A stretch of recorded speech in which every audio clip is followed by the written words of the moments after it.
Describe the word father with only a sound. Help. What is the definition of a father? You can say a father is a protector, a provider, is a nurturer. You can be a father and not necessarily have a biological child. Come to for advice. Someone that should always be there and supporting you. How important is the relationship between a father and his children? Actually, very important. How is your relationship with your father? My relationship with my father was pretty good. He taught me a lot of things. Well, to be responsible for one, finish things that you start, that you have to work hard or have to work for what you want to. Nothing comes to you for free and easy. You have to get out and work for what you want. Would you say that your father was a man of integrity? I would say that. Having integrity and is all a good part of being responsible. How would you say that the relationship that you had with your dad was different than his relationship with your siblings? I guess he probably spent more time with me doing some things than he did with him because as I got older, I would with him when he was working and doing some things, and the girls didn't. But he was teaching me how to make a living. With your male children, you want to try and uh, instill in them that they have to make a living. They are going to be responsible for taking care of somebody else, and not so much with the girl children. With your male children, you teach them responsibility because they will be responsible for taking care of somebody else. If they have children of their own, they have to take care of those children, see to it that they get the things that they need. So you do think that parenting a son is definitely different than parenting a daughter? Yeah, yeah. Some of the life lessons that you try and pass on to a son will be different than what you might try and pass on to a daughter. If you can go back in time and give your own father advice, what would that advice be? So think of your own experiences with your children, the different things that you guys have probably experienced, even with your relationship with grandma coming into parenthood. What would you say that maybe in your own um, that maybe if your own father needed advice about something about fatherhood, what would you say that would be? No, I don't know that I would have any advice to give on that. What were some fears that you had in regards to becoming a father? I don't know that I had any real fears about that. I had a lot of concerns, but I don't know that I would classify those as fears. But I was always concerned about, being able to provide for them, place for them to stay, food on the table, and you know, education, helping them with school. And you always do the things that you have to do. And they may vary. So was there ever a time that you felt like that you wanted to give up? No, Would grandma say different? so I don't know. You have to ask her that. Okay, we'll come back around to that. Yeah, I mean, you just do what you have to do. No excuses. No excuses. What has been the best times in your relationship as a father? Oh, I guess when the kids were old enough to go out and do things with them that you couldn't do when they were small. So would you say that you were anxious like when they were really small? Like I know some dads, they get really fidgety when it comes down to, smaller babies. Like, oh, they're so small. I can't really do what I feel like I should be doing with them because, they're so small. When the kids were small, I did practically everything that you could do. I mean, I changed diapers, I fed them, you know, did laundry, made formula. I did everything that I could possibly do for them. Just things you had to do. And Dolores could not do it all by herself, and I would not have expected her to do it all by herself. I'm glad to hear you say these things, Grandpa. I'm proud of you. I No, want to give you no, a standing ovation right now. we when the kids were small, especially with James Howard, your dad, um, there were some trying times. It was a learning experience for us. We didn't know anything about raising kids, at least babies, and we had to learn a lot of things. Your grandmother, she um, one time she had to call the paramedics, the fire department for James Howard because she gave him too much orange juice and he was kind of choking on it or something. Oh no. Scared her half to death. It scared me half to death when I found out. Oh no. But he was okay. It just, you know, fire department came and I think they burped him or something and he was fine. But we didn't know. Mhm. We at the time that he was born, there were no such thing as Pampers. You Mm. had cloth diapers, and you had to wash them. Oh, and I could hear her now. Mm. I know we have it so much easier. with a lot of things, yes. We didn't have prepared formulas like you have now. We had to make a formula, and I think we had to use canned milk, evaporated milk, corn syrup, and water, or something. But we had to make the formula. One of the things that was really good was that we had the Red Cross and the city had health centers at that time, and they had classes for new parents. So we were able to take advantage of all of that. The clinics, they gave you a lot of good information about caring for the babies. Um, you could take them there and get all the shots that you needed for them. We just had a lot of things at our fingertips that, at our command to use, and we tried to use and take advantage of all of that. And babies is something that were foreign to us.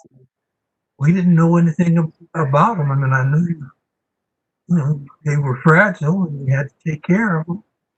But a lot of things we had to learn, and those are the places we had to go to learn. When the second one comes along, then you figure you're an old pro by that time, so you treat them a whole lot different. You're not quite as careful with the second one as you would be with the first. I feel like the first child is the guinea pig. True. You're experimenting a whole lot. Yeah, it's a real thing. I I mean, I feel like I'm the guinea pig by being the first grandchild. I mean, not saying that, that you guys didn't know what you were doing, but I mean, well, see, with my parents. when you came along, we knew that babies weren't quite as fragile as we thought they were when James Howard came along. Hmm. We weren't afraid to let you go out and get dirty, crawl around on the ground and do stuff. When James Howard was born, we were very reluctant to even hand him off to a stranger. You know. I hear you. But by the time you came along, we passed you around,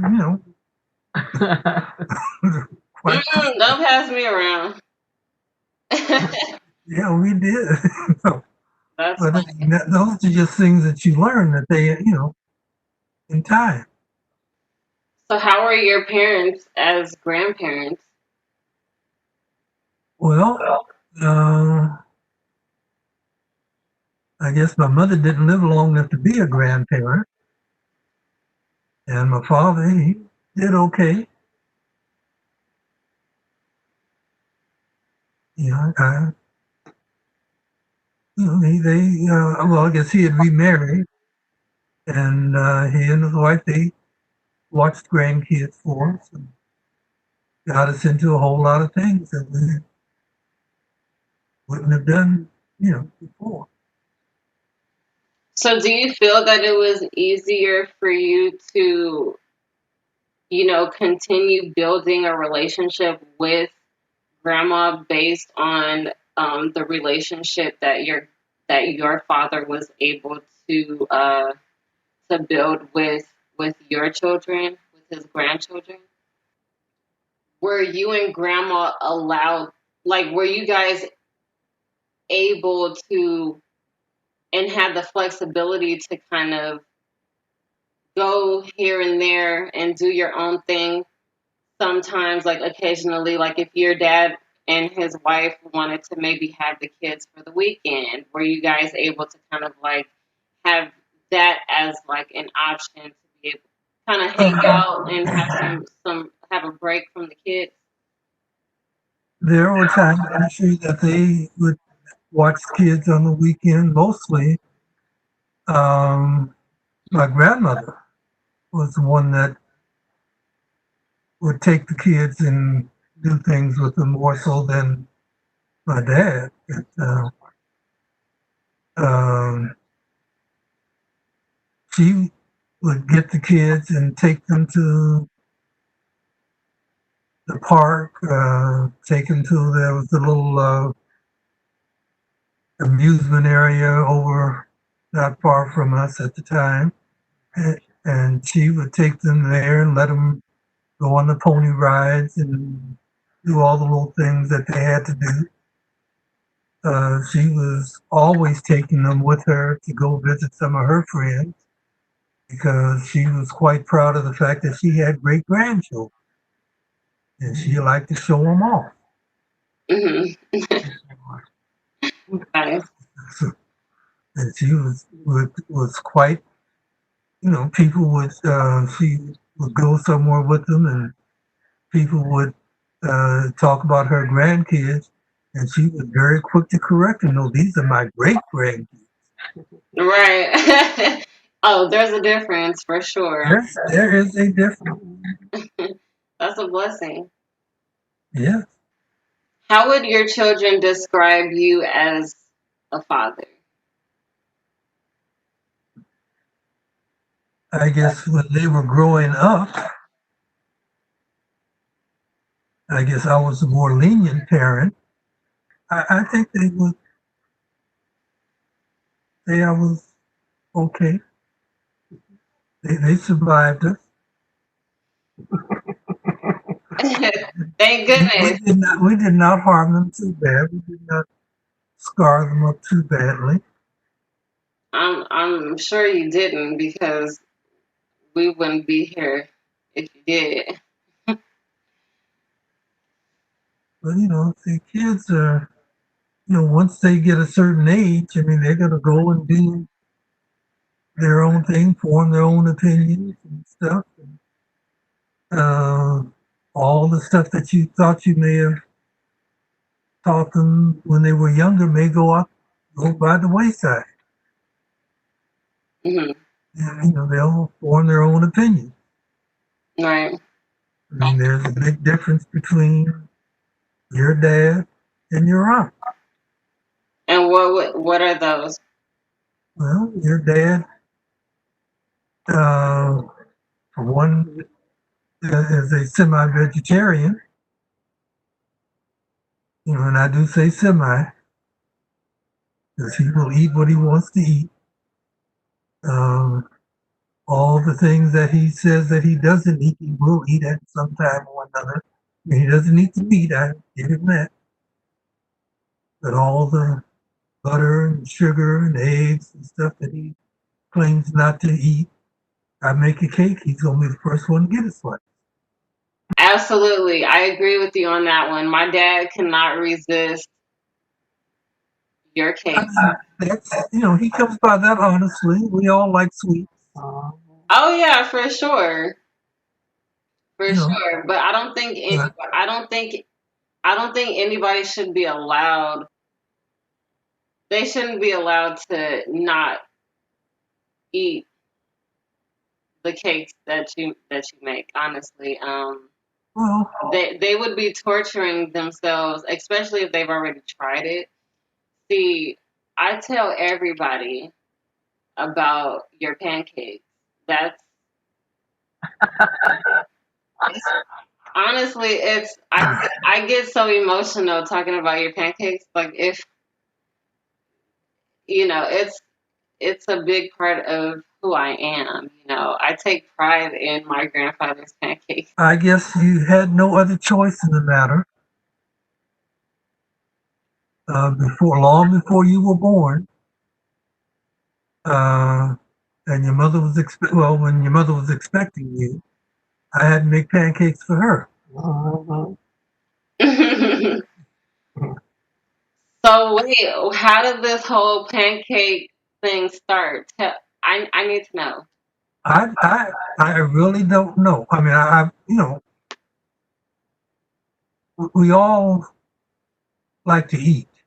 I have never shied away from trying to help out around the house. That has never been something that I thought I could not do or should not do. Mhm. And cooking for the kids was one of the things in pancakes, and all little kids like pancakes, I guess. So that was always one of the things that was easy to make.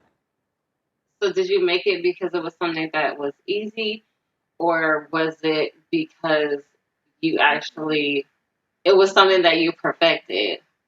Because they're like perfect pancakes.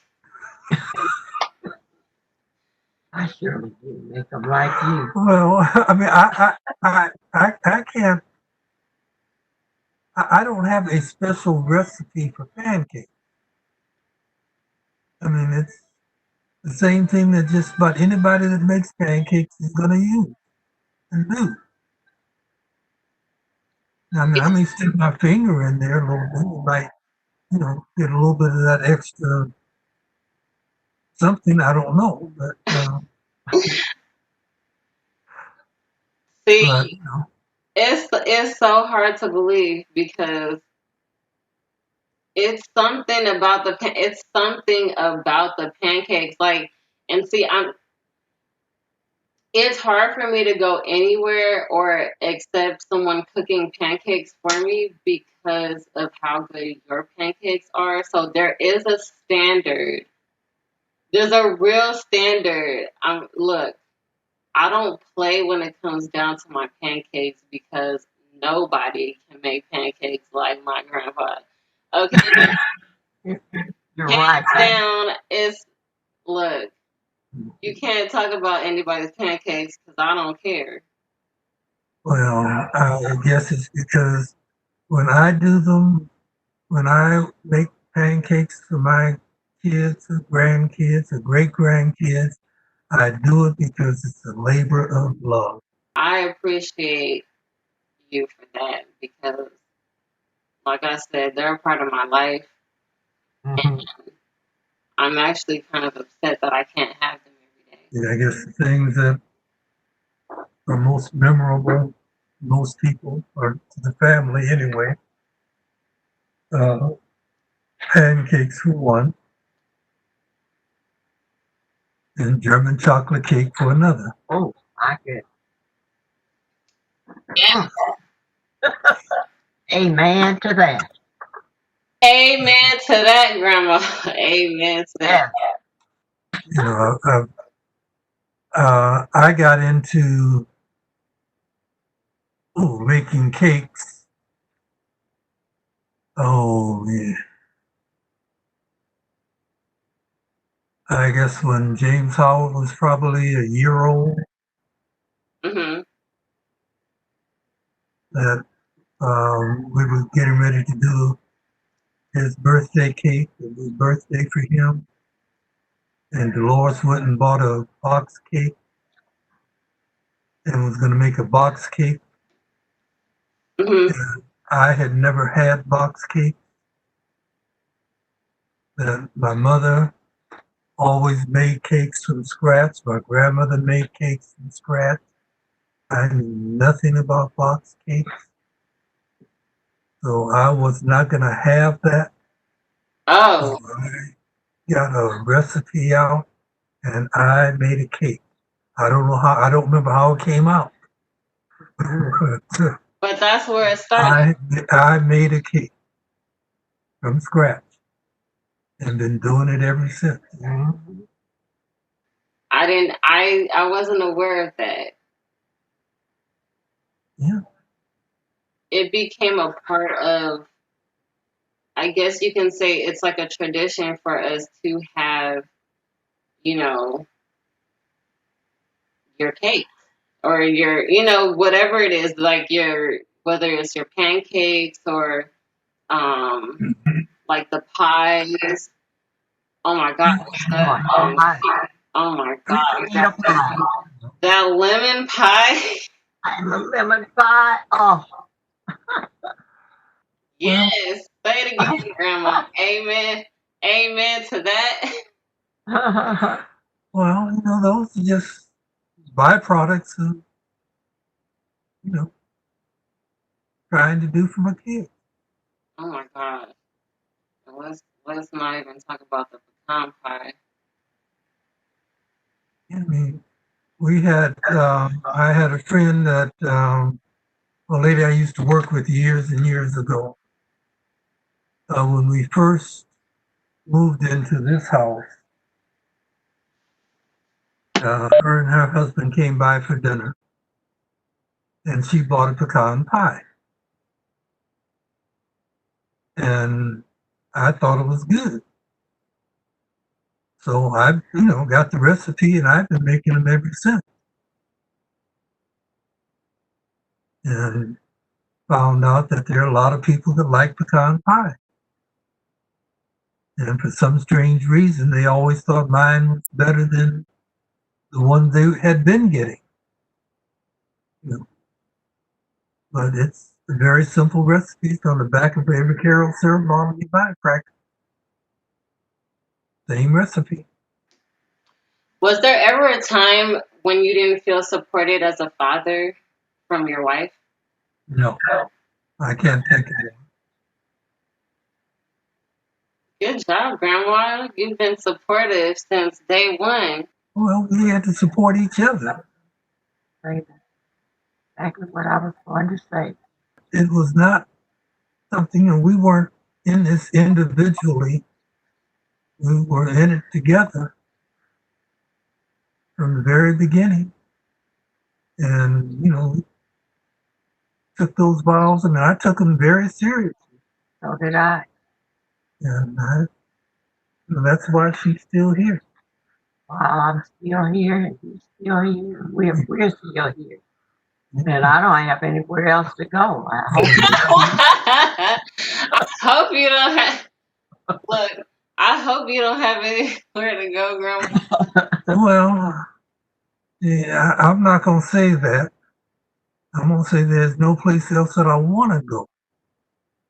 Why? Say it again. Say it again. See, I mean, with all the differences, you've been putting up with each other for these 60 years tomorrow. Yes. And I planned on putting up with her for another 60 years. Hopefully, she's going to put up with me for that. Surely I will. Aww. That is so cute. That makes me very happy. It's one thing, though, to know that you can depend on the other person. And I didn't mean to really interrupt, but sometimes when you just don't have the same parental guidance, and I didn't have that. So James and I, we worked with each other, helping each other. And I know I made many mistakes. He helped me. I did the best I could helping him, and I think that's what has kept us together. We help each other. They get upset, but not upset to the point where I want to leave. And hopefully he doesn't either, because it's a long time to be together. No. The time to have left was long ago, before you even got started.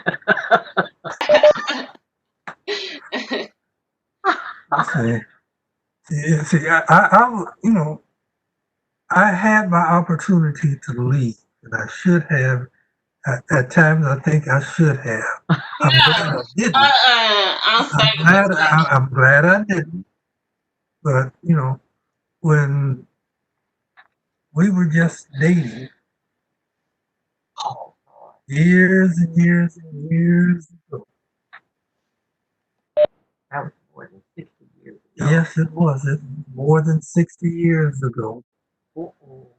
The Dodgers had just moved to Los Angeles from New York. They were the National League champs, and the World Series was going to be here for the first time. And I thought that was something special.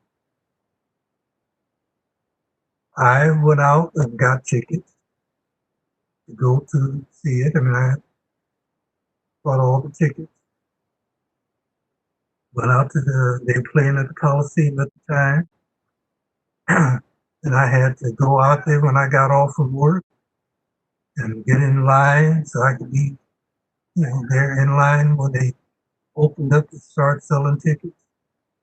Slept out in that hard concrete in the cold night air to get tickets. And then when it came time to go, the grandmother decided she had to go to church. She couldn't go to the ball game. Now that should have told me something, but it didn't tell me enough because I stuck around anyway. And I had to end up taking one of her good friends to the game. Hold on. Wait. Come again? You said you took her friend. Hold up. Yeah, she wouldn't go, and I couldn't let the ticket go to waste. So I took one of her friends to the game. But she had to go to church. Grandma, Yeah. how do you feel right now? How did you feel at the time knowing that your friend went to the game with grandpa? Are you serious right now?